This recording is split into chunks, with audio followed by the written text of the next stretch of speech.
Got a quick video about swapping out bow handles on the Sunfish. Date 1987 and newer, the ones with this metal deck edge trim. These are held in with the screws go through the fiberglass into a wooden block underneath the deck. That block is held in from the factory with a strip of fiberglass and some glue. So after a while, let's see, 1987, gotta do math, 37 years later, that glue might be a little dry. That little strap might be loose. That block might fall off, assuming your block hasn't gotten wet and dry rotted already. But we know this block in here is good because we replaced it last year when we had when we were doing a repair on the boat after hurricane damage.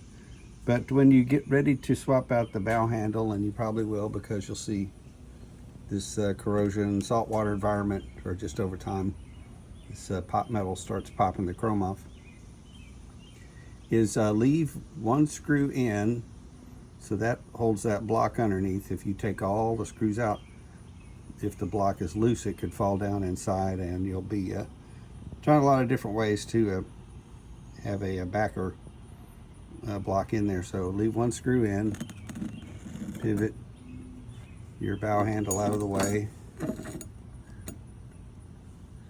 and set the new one up.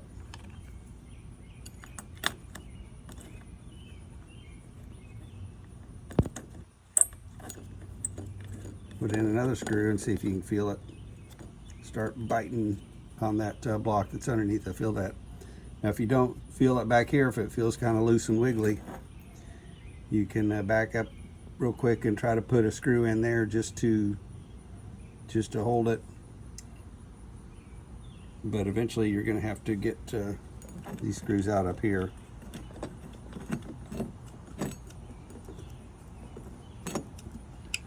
And you can see what happens to these handles. So you have to be careful if you're picking your boat up and you're relying just on this handle. You might get surprised. We view the handles mostly as ornamental. If we pick up front, we're picking up under the lip, and I know that can be slippery and hard to grip, but that's what we do. And you'll see us running lines through the bow handle, tying off the trailer, but that's kind of a secondary or tertiary means of keeping the boat from moving around. And some people have winches, and they'll be cranking full down on that hook on the winch trying to get this bow up, and so it's not really designed for that.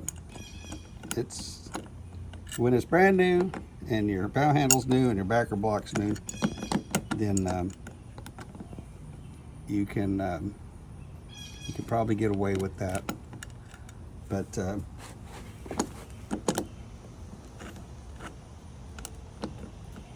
you just want to be aware of how this is put together and what you're dealing with, so you don't damage yourself or your friend. You know, you can always fix the boat, but don't someone rely on this to do something and then it doesn't do it, somebody gets hurt. But just try to keep it simple. Let's see. This job is so easy that you can do it mostly single-handed. You can see this this bow handle, which we picked up a couple of years ago, doesn't necessarily line up exactly with the one that was on there before. This one that was on there before probably got put on about 30 years ago in the early 90s. And just a tip with fasteners in general is you get them all started and then go around and snug them down, and then go around and do your final tightening. Now it could be that I tightened that little screw there too tight.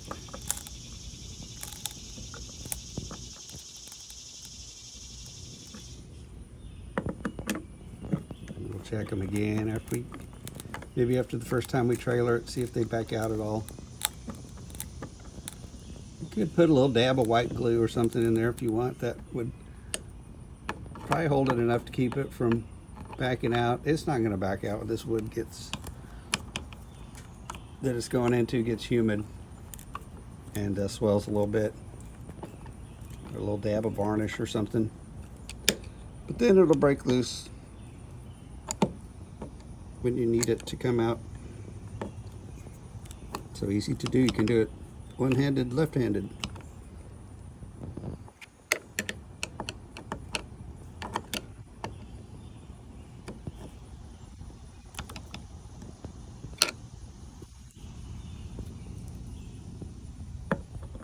See if we can get these clocked, is what it's called. You turn them, everything's running north-south or towards the bow, or without either over tightening or leaving them too loose. Doug Elliott will know what we're talking about. This hardware over here. So now that's in there. We'll go retie our little bow line bowline on there. But if the wooden block underneath got damaged, fell off, the way the factory warranty guy would fix it, or a buddy named Howie, he would come in, take this trim off, drill these rivets out, take the trim off, come in here and a little putty knife with the deck and the hull seam and split that about 2 or 3 feet back, and then they kind of pry this deck up and go in there, glue a new block in, and seal it all back up with they would use polyester resin. You can also use epoxy, thickened little strip of fiberglass in that seam, so everything glued, clamped back together, and then they put the trim back on, put the rivets back in. This trim is only here to protect this. It protects the seam. It makes the boat look nicer. Let's see, is that a little? Yeah, we got a little piece of we mixed up some paint and sprayed this on. Tried to match the color to the gel coat. We first attempt, it wasn't too bad. So color here is what the this piece of bow underneath is the original color. This is what Tom Payne sent to us. Because on this boat here, this bow section was the seam and the chine over here were bashed in. Boat was damaged during Hurricane Sally, way back to about here. So this hunk of deck and hull going up here, down along the chine, belongs to a different boat. So she's a hybrid. But we're gonna wrap this up now. We're gonna, like I say, get our bow line tied back on. If you got any questions, post them in the comments. You got any suggestions, post them in the comments. We hope y'all are doing great out there. That about does it.